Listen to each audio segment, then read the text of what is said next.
the vanishing in elevator number 3. Today we're diving into a mystery that honestly completely defies all logic. Imagine a room, right? No windows, a single heavy door, nowhere to hide. Now imagine someone walking into that room, the door closing, and when it opens again, they are simply gone. That's the impossible locked room mystery of a tax lawyer named Ethan Parker.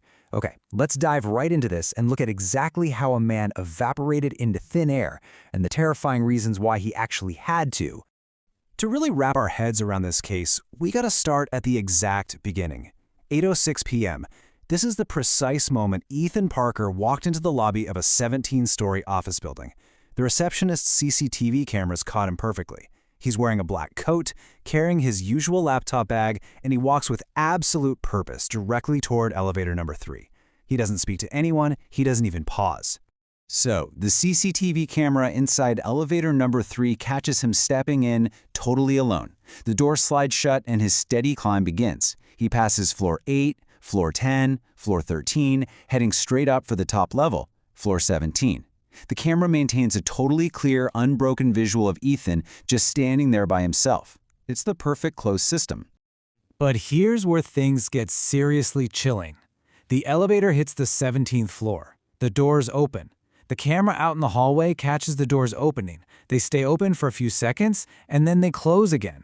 But nobody exits. The 17th floor hallway remains completely silent and empty. Ethan Parker had somehow vanished from a moving sealed steel box. When Ethan didn't come home, didn't show up at the office, and his phone went totally dead, his family obviously called the authorities. This triggered an absolutely massive, methodical sweep. Step 1. They lock down and review every single CCTV angle. All entrances, emergency stairs, parking garages, even the roof. Nothing. Step 2. They physically search every inch of the building, checking empty offices, storerooms, and maintenance closets. Still nothing. Step 3. All communications go dark. His phone is just off. The sheer impossibility of the situation was just staggering. The building was thoroughly secure. No one goes unrecorded in a modern corporate high-rise. One deeply baffled police officer perfectly summed up the frustration with a simple quote, "People don't vanish into thin air." But looking at all the physical evidence, that was exactly what it looked like Ethan Parker had done. Moving on to our next section, the ghost email. For 5 whole days, the trail was entirely cold. It was a literal dead end. But then, a bizarre twist turned the entire investigation upside down. Ethan's wife received an email. The sender, Ethan Parker. The subject line was completely blank, and the body of the email contained just one single, chilling line. "I'm not missing. I'm hiding." The room fell dead silent. For a brief moment, there was this massive sigh of relief. Ethan was alive. But man, that relief was incredibly short-lived. Because when the police cyber unit dug into the metadata of that email, they made a shocking discovery. Yes, the email was received 5 days after he vanished, but it was actually deliberately scheduled to be sent 2 full days before he ever even stepped foot into that building.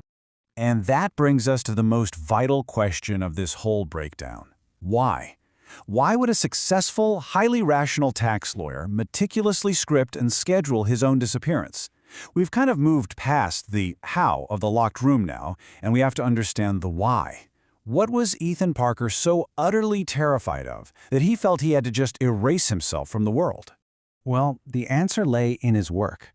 Investigators found out that for months, Ethan had been quietly working on a massive, high-stakes tax fraud case involving incredibly powerful businessmen. He hadn't gone to the police, he hadn't named names, but he did drop this crucial, ominous breadcrumb to someone close to him. If something happens to me, it won't be an accident. He knew the net was closing in on him, which leads us directly into the missing 12 seconds. It took a young, unbelievably persistent investigator watching that CCTV footage hundreds of times to finally crack the code of elevator number 3. The locked room mystery wasn't magic, guys. It was a highly calculated technological manipulation. There was a massive discrepancy between perception and reality here. What everyone, including the initial police sweep, saw on the elevator camera as it passed the 16th floor was just a tiny 1-second blur. a simple dismissible digital glitch. But what the tech team found when they aggressively analyzed that exact frame was something entirely different. It wasn't a blur. It was a precise, surgically executed 12-second cut in the video feed. That 12-second gap completely shattered the locked room mystery, but to prove it, they obviously needed the missing pieces. The investigative team managed to pull the unedited, original footage from an obscure backup server, and let me tell you, when they hit play on that unedited tape, the illusion dissolved instantly. The original footage revealed that the elevator never actually went straight from 16 to 17. It made a stop, but not at a regular, publicly accessible floor. It made a service-level stop at a hidden, restricted floor tucked right between the 16th and 17th levels. The doors opened and the camera caught Ethan Parker casually, voluntarily stepping out of the elevator. No one forced him, no one held the weapon to him. He literally just walked away. So where did he go? Let's check out the hidden archive room. The police immediately raided this restricted service level, which was an area entirely off-limits to the public and regular office workers. Tucked away in a corner of this floor was a dusty, forgotten space, an old archive room. Inside that room, they found a single locker containing exactly what Ethan was risking his life for.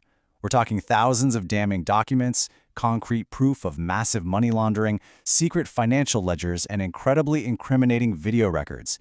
He had basically spent months meticulously compiling a lethal trove of evidence against some of the most powerful people in the entire city. But perhaps the absolute most important thing in that locker was a handwritten letter from Ethan himself, starting with this terrifying realization.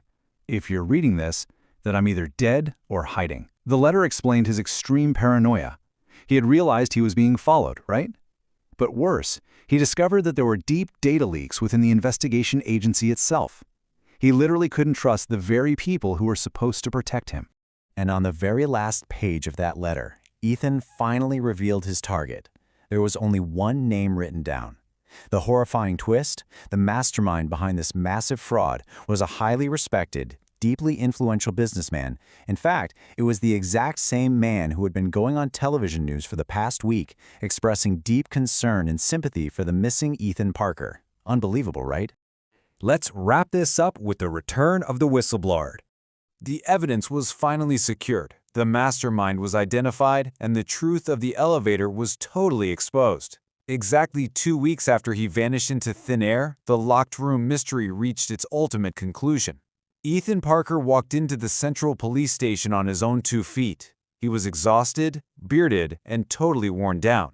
When the lead officer asked him if he had just run away out of fear, Ethan shook his head and delivered this haunting response. "I was watching who was looking for me and who wanted me to never come back." He staged the impossible disappearance entirely to flush out the moles and protect his own life while the evidence was discovered.